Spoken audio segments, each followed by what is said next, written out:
ऐसे ही ये mission 3 dimension है।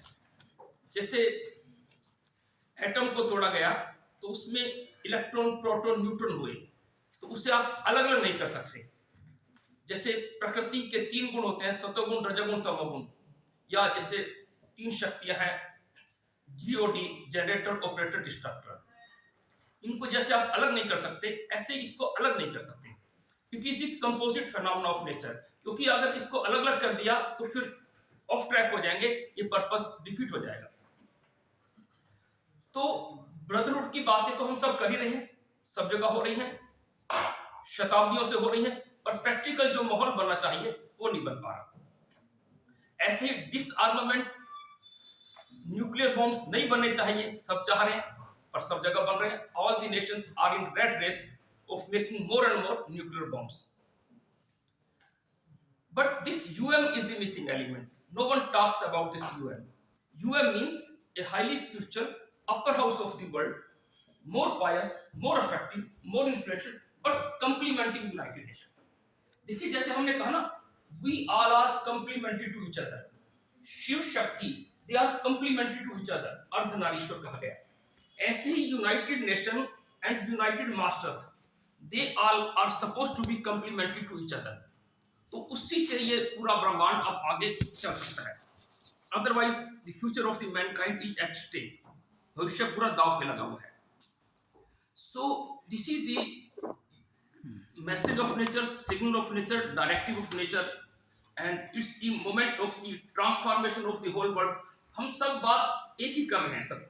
जैसे पाठक जी ने बात की प्रेम, अगर प्रेम से हम इस दुनिया को संचालित करें, उन्होंने कहा वसुदेव कुटुंबकम, बातें ही तो हो रही हैं, पर प्रैक्टिकल क्या एजेंडा है?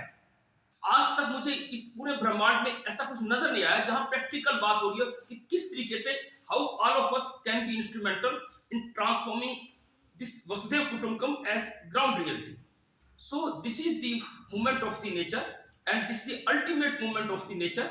और इससे अगर हम सब इसको समझेंगे, इसके चिंतन से, मंथन से ही अपने आप माहौल बनता चला जाएगा, and we will enter into new era of mankind. जिसे आप संगम युग कहें या जो है सतयुग कहें, जो भी उसे नाम दें आप, है ना, गोल्डन एज ऑफ मैनकाइंड कहें। So it's the moment of the transformation of the whole world and there is absolutely no other way at all. तो हर कंसेप्ट को 3 स्टेजेस से गुजरना पड़ता है। पहला कंसेप्चुअल क्लैरिटी, फिर एक ग्लोबल कंसेंसस, और फिर इसकी रिकॉग्निशन। इसके लिए हम लोग प्रेसिडेंट को, प्राइम मिनिस्टर को, चीफ जस्टिस ऑफ इंडिया सबको लिख चुके हैं। सबसे पहला लेटर हमने एपीजे अब्दुल कलाम को दिया था 2007 में, and it was gracefully acknowledged bye them. फिर जब नरेंद्र मोदी आए तब इनको हमने लेटर दिया, और उस प्रणब मुखर्जी थे उसमें।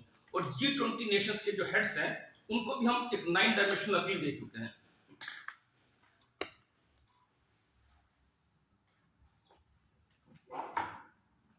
वो अपील बड़ी सिंपल है कि ये UBM-UD जो है, it is the message of nature, it is the signal of nature, it is directive of nature. इस रूप में इसकी रिकॉग्निशन हो। और UN की जो डेफिनेशन है, means the highly spiritual upper house of the world, वो भी उसको डिफाइन करें। एक वर्ल्ड में इमरजेंसी डिक्लेयर होनी चाहिए। अभी सब लोग कह रहे हैं कि मानवता का भविष्य खतरे में है।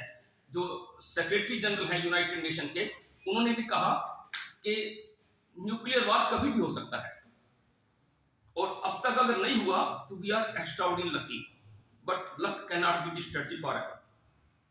तो इसलिए एक वर्ल्ड इमरजेंसी डिक्लेयर कर दें तो हम लोग सब इस पे और गहरे से बातचीत करेंगे। और एक ये कहा कि let this UBM-UD be the part of curriculum in higher and school education. उसके लिए हमने जो स्मृति ईरानी जब वहाँ पे HRD मिनिस्टर थी, तो उनको ये लेटर दिया था हमने कि universal appeal to incorporate this as ground as curriculum, part of curriculum. उन्होंने वो लेटर UGC को फॉरवर्ड किया हुआ है, यूनिवर्सिटी ग्रांट कमीशन। और तीसरा हमने ये कहा कि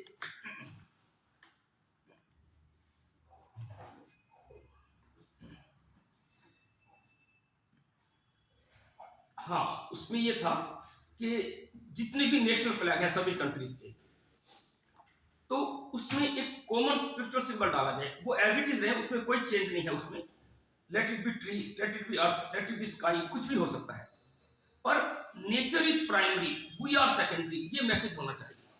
अभी हम क्या है, नेशन जो राष्ट्र जिस तरीके से पॉलिटिकल सिस्टम काम कर रहा है वो सारा इगोस्टिक पैटर्न है और उसी से ही सारी समस्याएं हैं। The superpower rivalry of America, Russia and China, that is the root cause of the whole adversity on this cosmos. अगर इन्होंने हिरोशिमा नागासाकी पे अमेरिका ने बम नहीं डाले होते तो आज कोई बनाता ही नहीं एटम बम। सारी मुसीबत की जड़ कहीं ना कहीं अमेरिका से जी शुरू हुई है और वही जो है सारा माहौल बिगड़ा हुआ है सारा। It's the time to counter the super power rivalry of America, Russia and China. उसके लिए वर्ल्ड की सुप्रीम बॉडी बने और उसी को हम कहते हैं यूएन। इसलिए सब इस पे विचार करेंगे तो कोई रास्ता इसमें से बने। बस ये है।